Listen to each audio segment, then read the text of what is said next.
समस्त छठ प्रेमियों को मेरी तरफ से हार्दिक शुभकामना। बिहार में छठ पर्व प्रसिद्ध पर्व है। बड़ी उत्सुकता के साथ, बड़ी श्रद्धा के साथ लोग छठ पर्व मनाते हैं। छठ पूजा लोग करते हैं। पूजा दो प्रकार की होती है, एक सकाम पूजा, एक निष्काम पूजा। सकाम पूजा किसे कहते हैं और निष्काम पूजा किसे कहते हैं, इन दोनों को जानना जरूरी है। सकाम पूजा में लोगों के मन में कामना होती है, इच्छा होती है कि हमें धन मिले, पुत्र मिले,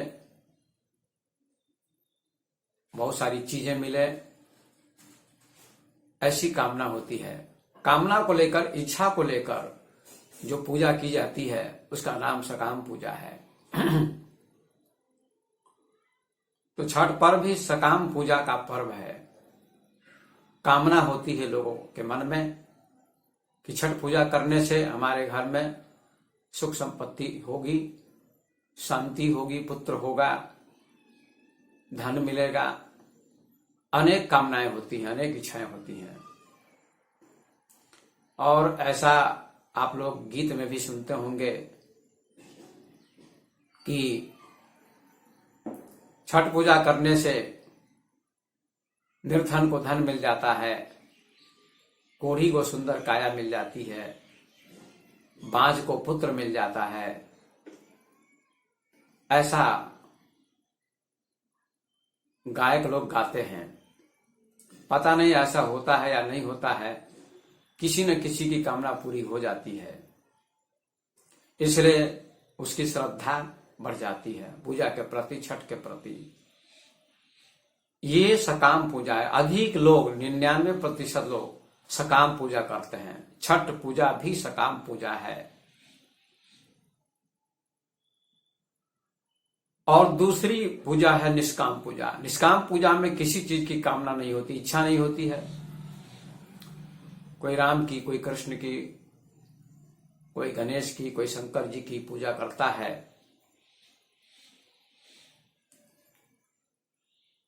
तो उस पूजा में कामना नहीं होती है। बहुत से ऐसे लोग हैं जिनके मन में कामना नहीं थी, केवल भगवान को पाने के लिए, भगवान के दर्शन के लिए कुछ लोग पूजा करते हैं। जैसे ध्रुव, प्रहलाद, मीरा, सबरी, अनेक भक्त हुए हैं जिन्होंने भगवान की पूजा की, अर्चना की, और उनके मन में कोई कामना नहीं थी, कोई इच्छा नहीं थी कि हमको धन मिले, संपत्ति मिले, पुत्र मिले, वैभव मिले, सांसारिक पदार्थ मिले। ऐसी कोई भी कामना उनके मन में नहीं थी। उनके मन में केवल एक ही कामना थी, एक ही इच्छा थी कि हमको भगवान मिले, भगवान का दर्शन हो। और ऐसा हुआ भी। प्रहलाद को भगवान का दर्शन हुआ, मीरा को भगवान कृष्ण का दर्शन हुआ, सबरी को भगवान राम का दर्शन हुआ। इस प्रकार से भक्तों को भगवान का दर्शन हुआ। उनकी पूजा निष्काम पूजा थी। सकाम पूजा की अपेक्षा निष्काम पूजा ज्यादा श्रेष्ठ मानी जाती है। लेकिन सकाम पूजा भी प्रारंभ में सही है, शुरू में सही है, क्योंकि जिनके पास कामना होती है वे निष्काम पूजा कर ही नहीं सकते। वे कामना को लेकर पूजा करते हैं, तो कभी न कभी कुछ न कुछ कामना पूरी हो जाती है, इच्छा पूरी हो जाती है।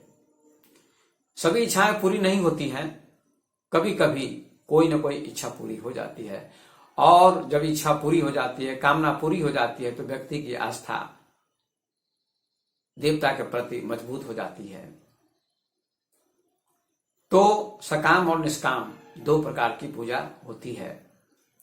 अब आप ही निर्णय करेंगे कि हमें सकाम पूजा करनी चाहिए या निष्काम पूजा करनी चाहिए। सकाम पूजा भी व्यर्थ नहीं है। आइए छठ क्यों मनाते हैं इसके संबंध में थोड़ी चर्चा करता हूं।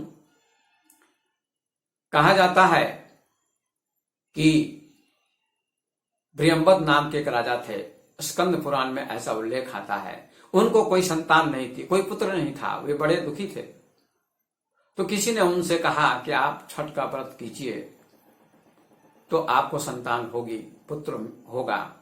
तो उन्होंने छठ का व्रत किया, बड़े प्रेम से, बड़ी श्रद्धा से, बड़ी निष्ठा से।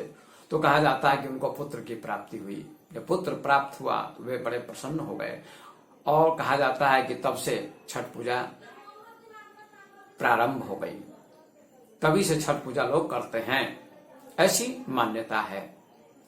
दूसरी मान्यता के बारे में बताते हैं कि पांडव जब अपनी संपत्ति हार गए, राज्य हार गए जुए में, तो उनको 12 वर्ष का वनवास दिया गया। और वनवास के दौरान वे जंगल में रहते थे, भटकते थे, बड़े दुख झेले, बड़ा कष्ट उनको हुआ। कहते हैं किसी ने द्रौपदी से कहा कि तुम छठ का व्रत करो तो तुम्हारा राज्य वापस आ जाएगा, मिल जाएगा। तो उसने छठ का व्रत किया, और कहते हैं पांडव को खोया हुआ राज्य मिल गया, खोई हुई संपत्ति मिल गई। यद्यपि युद्ध के बाद उनको संपत्ति मिली, लेकिन भाव ऐसा दर्शाया गया है कि छठ का व्रत करने के बाद छठी मैया का आशीर्वाद मिला द्रौपदी को, और युद्ध के बाद भी उनको राज्य की प्राप्ति हुई, राज्य मिल गया पांडव को। ये दूसरी मान्यता है, दूसरा कारण है। और छठ पूजा में सूर्य की उपासना भी की जाती है, सूर्य को अर्घ दिया जाता है। इसका भी कुछ कारण होगा, कुछ रहस्य होगा। बहुत लोग नहीं जानते हैं, बिना जाने पूजा करते हैं, लेकिन जानना भी जरूरी है। बिना जाने कोई भी काम करना अंधविश्वास है, और जानकर कोई काम करना ज्ञान है। विवेक पूर्वक पूजा करनी चाहिए। तो सूर्य की उपासना छठ पर्व में होती है, ऐसा क्यों? एक तरफ तो छठी मैया की पूजा लोग करते हैं, दूसरी तरफ सूर्य की उपासना भी होती है। शाम को भी सूर्य को अर्घ दिखाया जाता है, और सुबह में भी, समापन में भी सूर्य को अर्घ दिखाया जाता है। छठी माता की पूजा होती है। छठी माता की पूजा के साथ साथ लोग सूर्य की उपासना करते, सूर्य को अर्घ देते हैं। क्यों? कहा जाता है कि कर्ण ने सूर्य की उपासना की थी, सूर्य की आराधना की थी, तो सूर्य देव ने प्रसन्न होकर कर्ण को वरदान दिया कि तुम तेजस्वी बनोगे, ओजस्वी बनोगे, योद्धा बनोगे। ऐसा सूर्य देव ने आशीर्वाद दिया। कहते हैं कर्ण बहुत बड़ा योद्धा हुआ, और ओज और तेज उसमें था, बल था। इसीलिए सूर्य की उपासना लोग करते हैं। दूसरा कारण लोग बताते हैं, दूसरी मान्यता है सूर्य उपासना के संबंध में कि मर्यादा पुरुषोत्तम राम लंका से अयोध्या लौटे, उनको राज्य मिला, सिंहासन मिला, तो उन्होंने सूर्य भगवान की उपासना की, सूर्य देव की उपासना की, और उनको बड़ी शांति मिली, सुख मिला, आनंद मिला। तब से लोग सूर्य की उपासना करते हैं। छठ पर्व के दिन ही सूर्य की उपासना की जाती है, सूर्य को अर्घ दिया जाता है। इसका भी मैं वैज्ञानिक कारण बताऊंगा। सूर्य की उपासना करने का मतलब है कि सूर्य को जब अर्घ दिया जाता है, पानी में खड़े होकर प्रणाम किया जाता है, आराधना की जाती है, तो सूर्य से जो प्रकाश मिलता है उसमें विटामिन डी होता है। आप अर्घ दीजिए और नहीं दीजिए, अर्घ दीजिए या नहीं दीजिए, फिर भी प्रकाश मिलेगा, विटामिन डी की प्राप्ति होगी। लेकिन फिर भी आस्था के साथ लोग अर्घ देते हैं, प्रणाम करते हैं, जल अर्पण करते हैं, और छठ के समय में अर्घ देते हैं, तो सूर्य का प्रकाश मिलता है। सूर्य का प्रकाश छन कर आता है और विटामिन डी की प्राप्ति होती है। जब सूर्य को लोग जल देते हैं सुबह सुबह, बिल्कुल जब सूर्य उदय होता है, सूर्योदय होता है, उस समय जल दिया जाए तो पानी के माध्यम से छनकर जो रोशनी आती है, प्रकाश आता है, उससे बहुत लाभ मिलता है। आंखों को विटामिन डी की प्राप्ति होती है। ये वैज्ञानिक कारण है, इसलिए सूर्य की उपासना करनी चाहिए, सूर्य को प्रणाम करना चाहिए। लेकिन लोग बिना जाने उपासना करते हैं। यह अज्ञानता है। जानकर उपासना करनी चाहिए, पूजा करनी चाहिए, तो सार्थक पूजा होती है। इसके संबंध में कहानी बताता हूं, जो बहुत रोचक कहानी है। लोगों की मान्यता के आधार पर कुछ लोग ऐसा बताते हैं कि बिहार में ही सिवान जिला है, उस जिले में एक गांव था। उस गांव में एक माँ और बेटे रहते थे। माँ बूढ़ी हो गई थी, उसकी बड़ी आस्था थी छठ पर्व में, छठ की पूजा करती थी प्रत्येक वर्ष।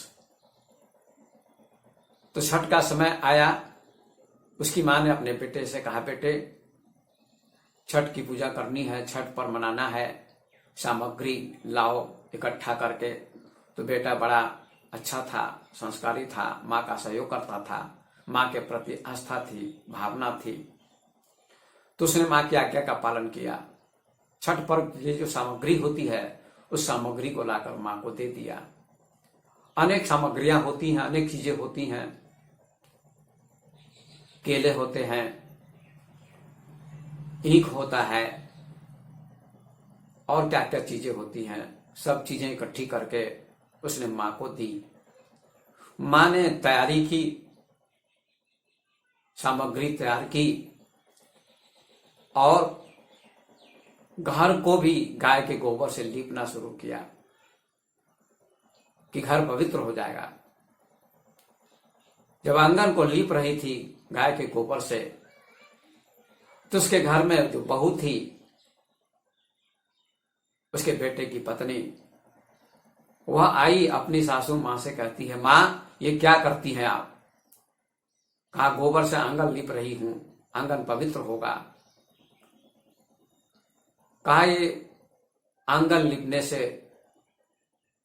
गोबर गोबर हो जाएगा पूरे आंगन में, ये ठीक बात नहीं है, ये पूजा पाठ सब ढोंग है, पाखंड है, ऐसा उसने कहा। क्योंकि वह तार्किक थी, पूजा पाठ में उसका विश्वास नहीं था। पूजा पाठ को अंधविश्वास वो मानती थी कि यह अंधविश्वास है। किस पाखंड में, किस अंधविश्वास में आप लगी हुई हैं?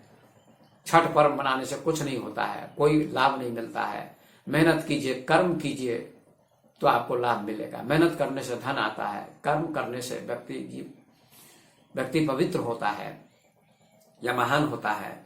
इसलिए अच्छा कर्म करना चाहिए, व्यक्ति का जीवन अच्छा होता है। अच्छी मेहनत करनी चाहिए तो धन आता है। इसलिए ये ढोंग पाखंड छोड़ दीजिए माता जी। लेकिन माता जी ने अपनी बहू को बहुत समझाया कि बेटी ये बात ठीक नहीं है, मेरी आस्था है, मैं मानती हूं कि छठ मैया की पूजा करने से बहुत लाभ मिलता है। ऐसा सास ने बहू से कहा, लेकिन बहू ने सास की बात का खंडन किया, कहा कि ये सब ढोंग पाखंड है, मैं ऐसा नहीं मानती। विवाद करने लगी सास से। तो लड़के ने अपनी पत्नी को समझाया कि तुम माँ से विवाद मत करो, लड़ो मत, झगड़ो मत। अगर तुम्हारी आस्था नहीं है तो माँ को पूजा करने दो, लेकिन तुम सहयोग तो कर सकती हो, काम में सहयोग तो दे सकती हो। लेकिन वो सहयोग भी नहीं देना चाहती थी। कहते हैं कि पूजा का समय आया और लड़का तथा उसकी माँ दोनों जाने के लिए तैयार हुए सामग्री को लेकर। लोग टोकरी में सामग्री रखते हैं और घाट पर जाते हैं, नदी के घाट पर या तालाब के घाट पर जाते हैं और पूजा करते हैं। तो माँ और बेटे दोनों तैयार होकर जाने लगे। तो बेटे ने अपनी पत्नी को बहुत समझाया कि तुम पूजा नहीं करना, लेकिन साथ चलो, पूजा को कम से कम देखो। उसने बहुत समझाने की कोशिश की। तो समझाने के बाद उसकी पत्नी कहती, ठीक है, मैं इसमें तो विश्वास नहीं करती, लेकिन साथ चलती हूं। तो वो भी साथ जाने लगी। तीनों घाट पर पहुंचे, हजारों की भीड़ लगी थी, लोग पानी में खड़े थे, घाट पर खड़े थे, महिलाएं गीत गा रही थी। बड़े अच्छे अच्छे गीत गाती हैं महिलाएं छठ के अवसर पर। मुझे भी वे गीत अच्छे लगते हैं। तो माँ और बेटे पूजा करने लगे, बहू इधर उधर घूमने चली गई। मेले में चली गई, कई दुकानें लगी हुई थी, चीजें बिक रही थी, खाने पीने की चीजें भी बिक रही थी दुकानों पर। वो महिला पूजा को नहीं मानती थी, छठ को नहीं मानती थी। वो लड़की, वो बहू तो घूमने लगी। घूमते घूमते एक दुकान पर चली गई। इधर माँ और बेटे दोनों पूजा कर रहे थे